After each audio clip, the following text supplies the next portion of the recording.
When we talk about segmentation, what does that word mean to you? Segmentation, you can split it up very simply, really, and it depends on the organization you're coming from. On the one hand, if you're from an organization which is run by accountants and engineers who make products and shove them at the market, segmentation is not going to mean that much to you. Segmentation, on the other hand, if you're in an organization that's interested in customer value, creating products that meet the needs of your customers, and building long-term relationships that are mutually beneficial, then segmentation is the framework and the process that you use to identify first your customers, identify their needs and wants, and then design and develop the product to meet those needs and wants. So that's where I come from and my understanding of segmentation is. Okay, so would you say it's fair then to say that there's a correlation between market segmentation and customer segmentation and product development, or that there should be a correlation between the two? I think if you're wise, if you're clever, I think you have to be. I think if you look at the most successful products and product makers and even service companies, they are very close to their customers and they're understanding those needs and wants. If you take the tech industry, for example, you have Asian tech companies, definitely in the telecoms market, who will design and force products onto the market and try and create demand for them, right? If you go more European or American tech companies, you see them launching themselves a lot earlier and doing this lean launch where they're listening to the market and they redesign the product on the go to match the market needs. So what you're looking at there is two different philosophies, which is allowing the customer to influence your product design and your product process, or not allowing them in. The not allowing in creates a dilemma for me, because you could be making really, really good widgets, but there's no market for widgets. So you're trying to create demand for widgets in a land where no one needs a widget. That's a problem. Okay, so what then would you say are the benefits of implementing an effective customer segmentation plan?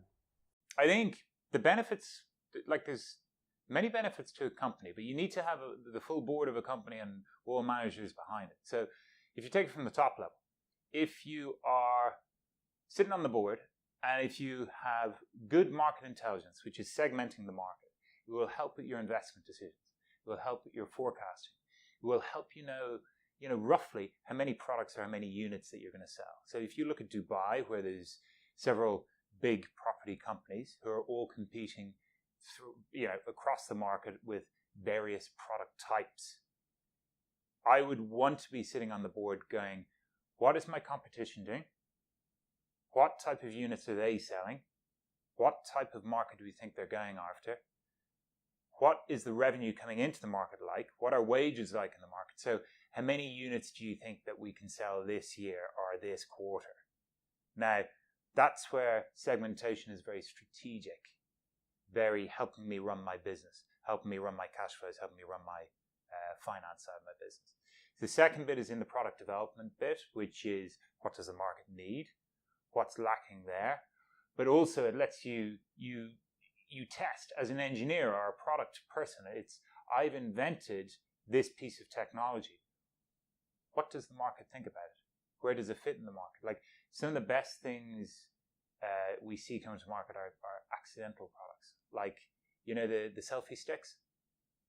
What's that? Huge global demand for something that's obviously accidental and was created maybe out of needs, maybe out of wants, but it's a funny phenomenon. It's like loom bands that all our children play with. Where did that come from? So as a product developer, segmentation is very good.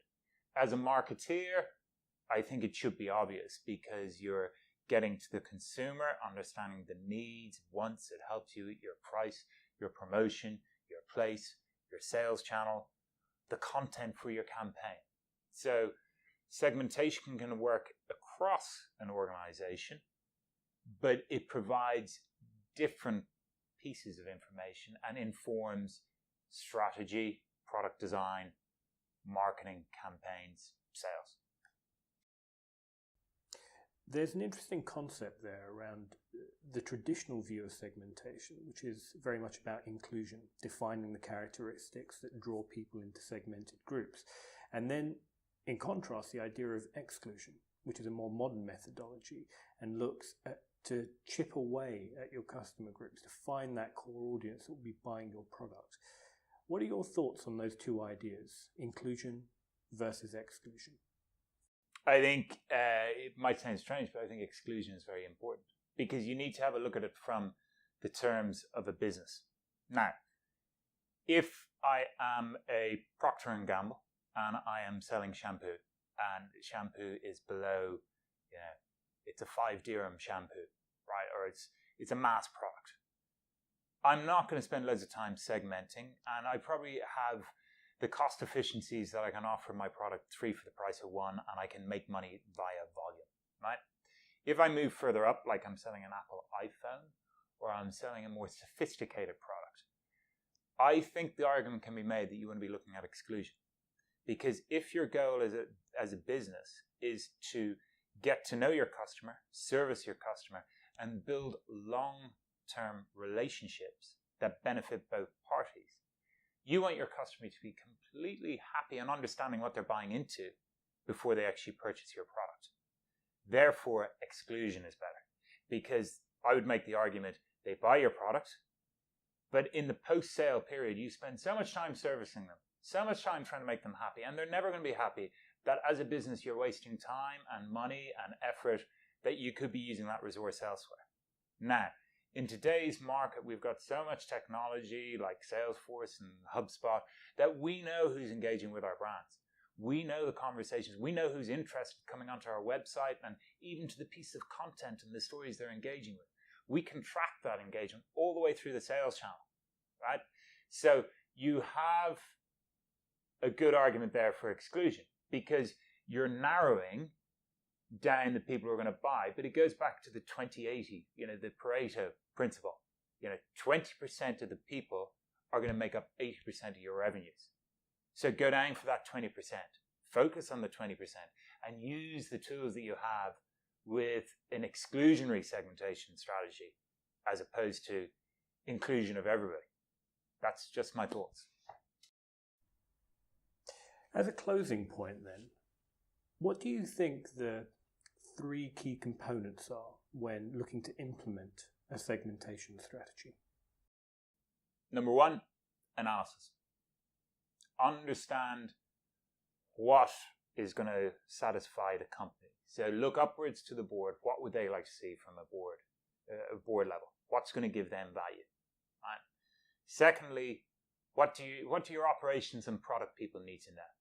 Because operations and product people need to know, this group of people have these demands and we think that they're going to be quick to buy our product, i.e. we have to make more product quickly and get it to market quickly, right? So you need to be prepared. And then you have your marketing and your sales team. How are we going to communicate this product? What do we know about these people that we're going to go to? So that's the first piece of granular analysis. Second piece is the content piece. How am I going to market it? How am I going to promote the product? So then from that content piece, you're looking at what segments am I going into? So what subcategories do I have? What's the demographic structure? What's the cultural structure? What's the breakdown of these audiences that I believe I can sell my product into? And then the third piece is how we actually sell. So it's the activation piece. So first piece, analysis for the whole company. Second piece is the content. What do we need to prepare to go to market? Third piece, activation, sales, getting people all the way through the sales channel, and then start again.